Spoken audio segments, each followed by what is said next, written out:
அகிலம் மீடியா நேயர்களுக்கு வணக்கம்.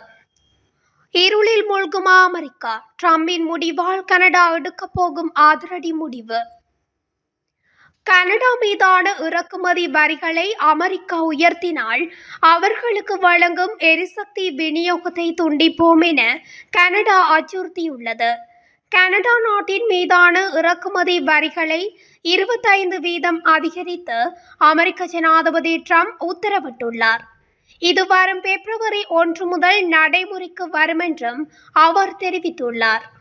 சில வாரங்களுக்கு முன்பு ஒன்டாரியோ மாகாண முதல்வர் டக்ஃபோர்ட் பேசுகையில், டிரம்பின் வரி விதிப்புகளுக்கு பதிலளிக்கும் விதமாக அமெரிக்காவிற்கான எரிசக்தி விநியோகங்களை துண்டிப்பதன் மூலம் அமெரிக்கர்களுக்கு மின்சாரம் வழங்குவதை குறைக்க கனடா தயாராக உள்ளது. நாங்கள் மிச்சிகனுக்கும் நியூயார்க் மாநிலத்திற்கும் விஸ்கான்சினுக்கும் செல்லும் மின்சாரத்தை துண்டிப்போம் என்று தெரிவித்துள்ளார். அமெரிக்காவிற்கு வரும் இயற்கை எரிவாயு மொத்தமும் கனடாவிலிருந்தே வருகிறது.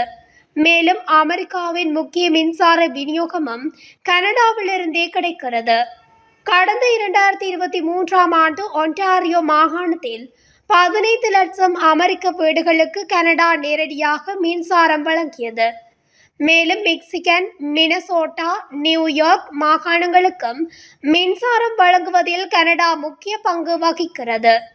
இது தொடர்பாக பேசிய கனடா பிரதமர் ஜஸ்டின் ட்ரூடோ, அமெரிக்க ஜனாதிபதி கனடா மீதான வரிகளை தொடர நினைத்தால் கனடா அதற்கான தகுந்த பதில்களை அளிக்கும் என அவர் தெரிவித்துள்ளார்.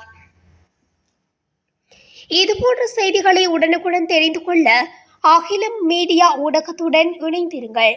நன்றி, வணக்கம்.